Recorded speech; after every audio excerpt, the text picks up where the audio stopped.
ඕනම කෙනෙක් ආසයිනේ තමන් ගෙදර නැත්තම් වත්ත ලස්සන ඇන්තූරියම් මලකින් හැඩවෙනව දකින්න. හැබැයි ගොඩක් අයට තියෙන ප්‍රශ්නයක් තමයි ආසාවට ඇන්තූරියම් පැලයක් ගෙනාවට ඒක මැරෙන එක. එහෙම නැත්තම් ඒකේ මල් පිපෙන්නේ නැති එක. ඔයාටත් ඒ වගේ ප්‍රශ්නයක් තියෙනවද කියලා හිතලා බලන්නකෝ. එහෙනම් ඔන්න අද ඔයාලගේ ප්‍රශ්න විසඳෙනවා. අද ඕඩා ෆ්ලවර්ස් channel එකේ අපේ පළවෙනිම වීඩියෝ එකේ මම ඔයාලට කියලා දෙන්න හදන්නේ කිසිම අත්දැකීමක් නැති කෙනෙකුට උනත් කිසිම වැරදීමක් නොවි මුලින්දම හරියටම ඇන්තූරියම් වගාවක් පටන් ගන්න කොහොමද කියලා. වීඩියෝ එකට යන්න කලින් මම ඔයාලට පුංචි රහසක් කියන්නම්. මල් වගාව කියන්නේ හිතට පුදුමාකාර සැනසීමක් වගේම ලොකු අමතර ආදායමකුත් ලබා ගන්න පුළුවන් දෙයක්.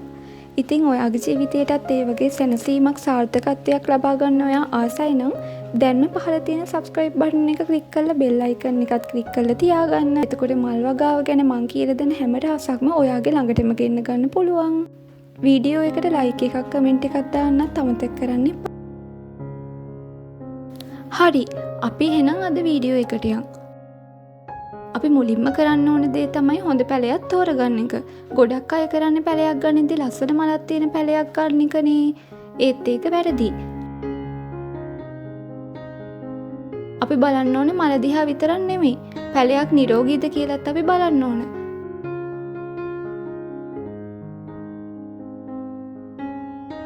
පැලේ මුල් හොඳට තියෙනවද කියලා, මුල් කුණු වෙලාද කියලා, අලුත් දළු එවිත් තියෙනවද කියලා, කොළ කහ පාට වෙලාද, කොළ වලට ලෙඩ හැදිලාද, කඳ කුණු වෙලාද, ලස්සනට කොළ පාටට කොළ ටික තියෙනවද?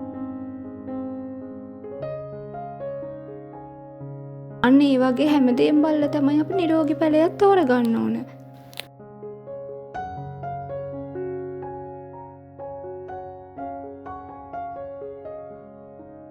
ඔයා ඇන්තූරියම් වගාවට අලුත් කෙනෙක් නම් මුලින්ම සාමාන්‍ය වර්ගකින් පටන් ගන්න. එකපාරට මිල අධික වර්ගවලට යන්න එපා. සාමාන්‍ය මිල අඩු වර්ගකින් පටන්ගෙන පැලේ හදලා අත්දැකීම් එකතු කරලා ගත්තට පස්සේ මිල වැඩි වර්ගවලට යන්න. නැත්තම් ඔයාලට අත්දැකීමක් නැතුව ගන්න ගියොත් පැල මැඩෙල් ලොකු පාඩුවක් වුණත් වෙන්න පුළුවන්. දෙවෙනි සහ වැදගත්ම දේ තමයි මාධ්‍ය මිශ්‍රණය. මතක තියාගන්න ඇන්තූරියම් කියන්නේ සාමාන්‍ය පස්සේ වැවෙන පැලයක් නෙමෙයි. එයාට ඕනේ හොඳින් හුස්ම ගන්න පුළුවන් වතුර ගොඩක් රැඳෙන්නේ නැති මාධ්‍යයක්. මේ සඳහා ඔයාට පොල් එලි, කොහොබත් එකතු කරපු මිශ්‍රණයක් හදාගන්න පුළුවන්. මං ඇන්තූරියම් වලට හොඳම මාධ්‍ය මිශ්‍රණයක් හදාගන්න විදිය ගැන වෙනම වීඩියෝ එකක් ඉස්සරහට අරගෙන එන්නම්. වතුර දැම්මට පස්සේ වැඩි වතුර ඔක්කොම ඉවත් වෙලා යන විදියට මීඩියා එක තියෙන්න ඕන. එහෙම නැති වුණොත් මුල් කුණු වෙලා ලෙඩ හැදෙන්න පුළුවන්. ඒ වගේම හොඳින් සිදුරු කරපු පොට් එකක් තෝරගන්නත් ඕන. නැත්තම් හොඳට වතුර බහින්නේ නැති වෙනවා. ඊළඟ රහස තමයි ඇන්තූරියම් වලට ලැබෙන ඉරේලිය. ඇන්තූරියම් වලට කෙලින්ම වැටෙන තදව්ව දරා ගන්න බෑ. එහෙම වුණොත් ඇන්තූරියම් පැලේ කොළ පිච්චෙනවා. ඒ නිසා අපි තෝරගන්න ඕන ගෙදර හොඳට හෙවණ තියෙන, හැබැයි හොඳට එළිය ලැබෙන තැනක්.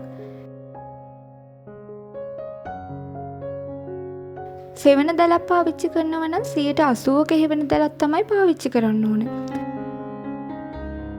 වතුර දාද්දී හැමදාම වතුර දාන්න යන්න එපා. පස් මිශ්‍රණයේ වතු පිට වියලි බවක් පෙනෙනවා නම් විතරක් වතුර දාන්න. සාමාන්‍යයෙන් ඔයා ඉන්නේ ගොඩක්ම රස්නේ පළාතක නෙවෙයි නම් දවස් 2කට සැරයක් වගේ වතුර දැම්මහම ඇති. ඒ වගේම ඇන්තූරියම් පැලයක් නිවැරදිව සිටව ගන්න එක, නිවැරදිව වතුර දාන එක වගේ දේවලුත් පැලයක වර්ධනයට බලපානවා. මං ඒ ගැන වෙනම වීඩියෝ ඉස්සරහට අරගෙන එන්නම්.